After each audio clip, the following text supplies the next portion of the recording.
समाज का मूल स्वभाव होता है वो समय की रेखा के साथ विकसित करना ही होता है और मानव का भी जो मूल स्वभाव होता है वो भी यही होता है कि वो रोज़ सीखता है और रोज़ अपने जीवन में एक कदम आगे बढ़ता है।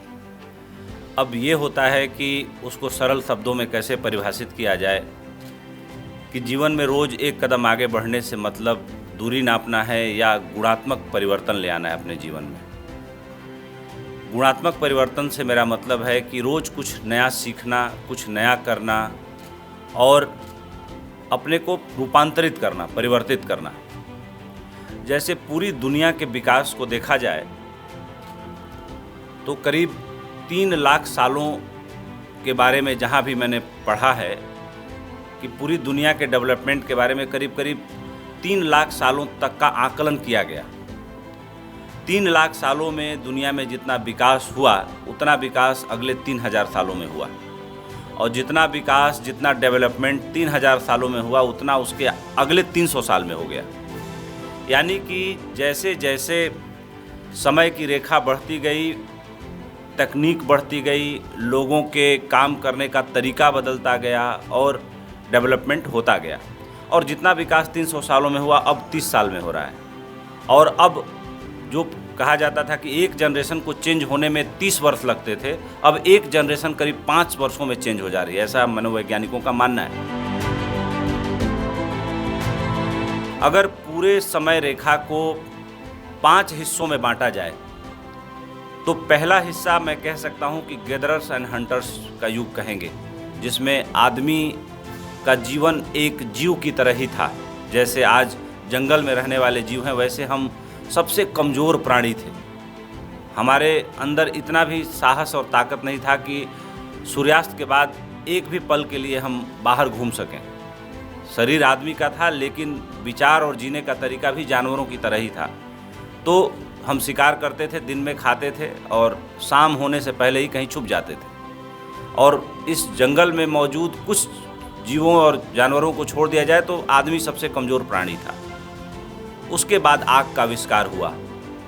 आग के आविष्कार के बाद आदमी के हाथ में ताकत आई और उस आग ने आदमी को इतना ताकतवर बनाया कि हम बड़े बड़े जानवरों को डराने लगे, हाथी से लेकर शेर तक। उसके बाद जो गैदरर्स और हंटर्स के बाद अगर देखा जाए तो धीरे धीरे आदमी ने कम्युनिटी में रहना चालू किया, इकट्ठा थोड़े थोड़े 10, 5, 20, 50 की कम्युनिटी में। तो कम्युनिटी डेवलप हुई।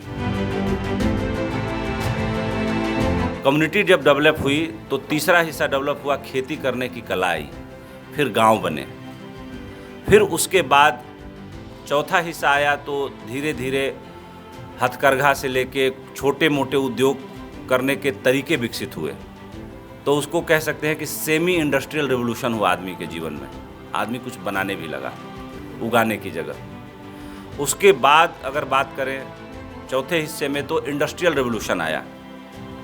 इंडस्ट्रियल रिवोल्यूशन के बाद अगर हम बात करें, जब अंग्रेज आ चुके थे भारत में, 16वीं शताब्दी हो चुकी थी, राजे रजवाड़े बहुत सारे हो चुके थे, एक लंबा इतिहास दर्ज हो चुका था। उसके बाद आई सूचना क्रांति जो 19वीं शताब्दी की बात है और 19वीं शताब्दी के बाद ये 5 हिस्सों का दौर जो मैं गिना रहा हूँ, उसके बाद एक नई चीज़ और आई जिसका वो हम स्टार्टअप के रूप में जानते हैं कि अब रिसोर्सेज सारे इकट्ठा हो गए हैं। कैसे उन सारे रिसोर्सेज को माले की लड़ी की तरह पिरो करके एक नई चीज़ बना दें, क्योंकि हमें इंफ्रास्ट्रक्चर अब रेडी है। अब उस इंफ्रास्ट्रक्चर का कितने तरह से फ़ायदा उठा सकते हैं, वो आइडिया जो हमारे जीवन को बदल दे, चेंज कर दे। तो वो है स्टार्टअप कि सामने चीज़ें रखी हुई हैं और आपको मौका दिया जा रहा है, मौका भी पहले से उपलब्ध है एक नई चीज़ खड़ा करने का।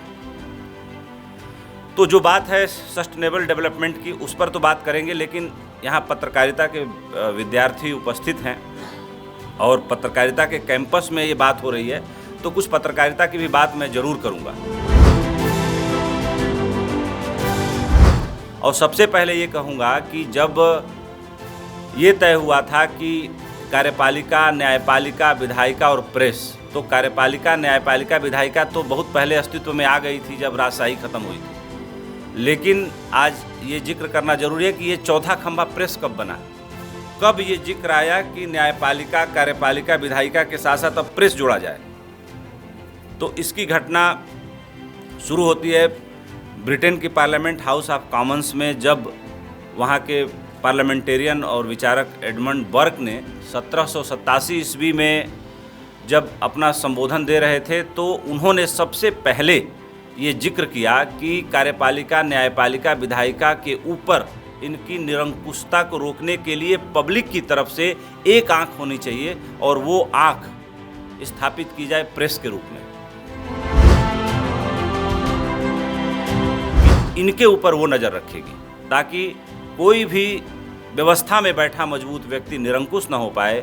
इसलिए ज़रूरी है कि प्रेस को सशक्त बनाया जाए, मजबूत बनाया जाए, जवाबदेह बनाया जाए और जिम्मेदार बनाया जाए।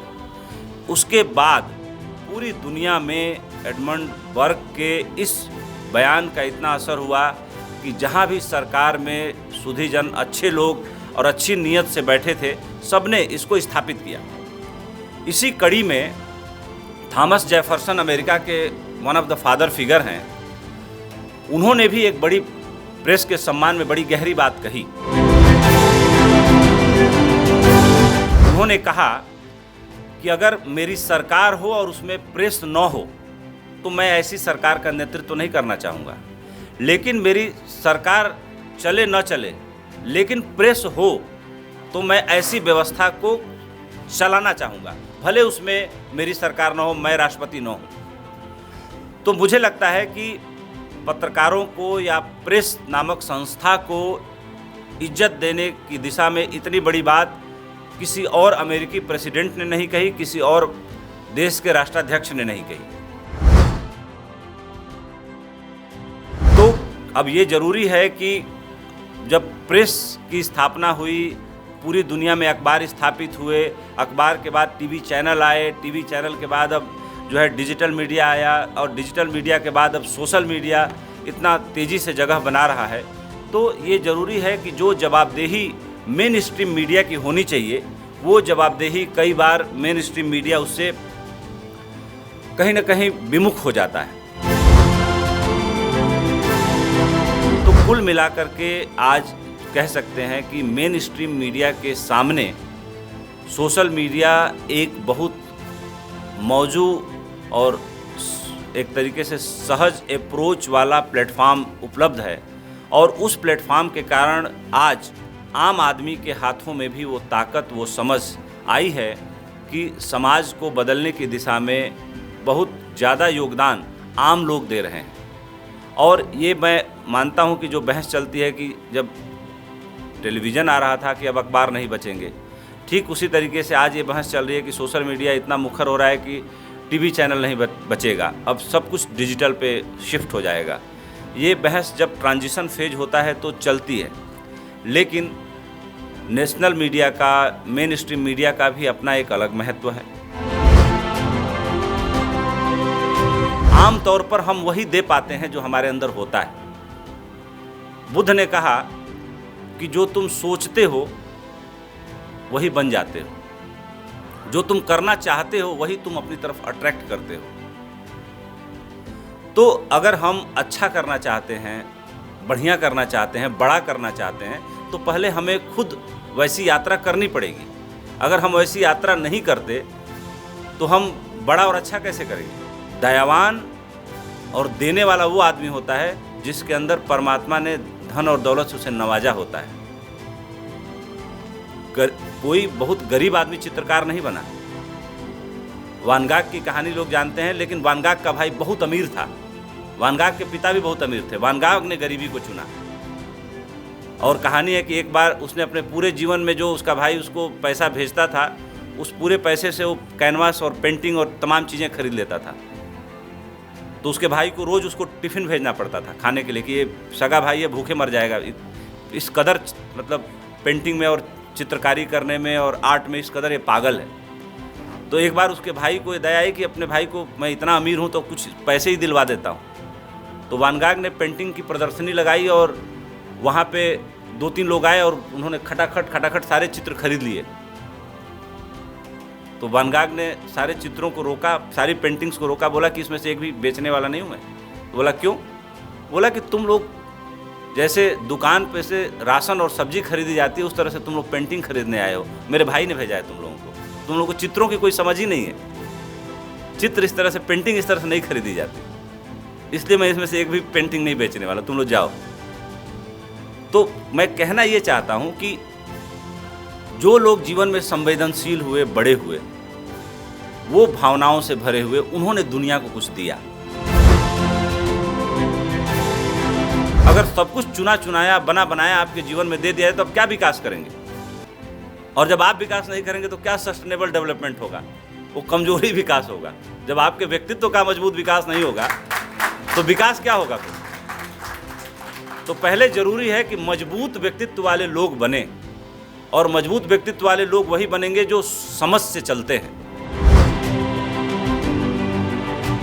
तो किसी भी समाज के विकास के लिए जरूरी है कि उसकी ओरिजिनल जो समझ है वो विकसित हो, और किसी भी अच्छे आदमी के लिए ये जरूरी है कि वो कुछ ऐसा करे जिससे दूसरे के जीवन में सुख उतरे, समाज के जीवन में सुख उतरे, किसी के चेहरे पे मुस्कान आए। अगर जीवन में हमें इतना कन्विक्शन आ जाए, इतनी समझ आ जाए, तो हमें किसी भी यात्रा पर निकलने के लिए, कहीं भी जाने के लिए, कुछ भी करने के लिए हमें किसी से उधार ज्ञान लेने की जरूरत नहीं है। फिर वो ज्ञान हमारा अपना होगा। हर पल हमारे अनुभव से कुछ न कुछ बातें गुजरती हैं, वो हमारा ज्ञान होना चाहिए। गीता किसी और ने कही, कृष्ण ने कही, धम्मपद किसी और ने कहे, ताओ उपनिषद लाओ त्से ने कहा, मोहम्मद साहब ने कुरान कहा, वो उनका ज्ञान था। उन ज्ञानों से हमें कुछ लेना है, ले सकते हैं, अच्छी बातें हैं, लेकिन हमारा अपना भी तो कुछ होना चाहिए। तब सही अर्थों में हम किसी विकास या किसी समाज को विकसित करने की दिशा में एक सकारात्मक और एक क्रिएटिव योगदान दे सकते हैं।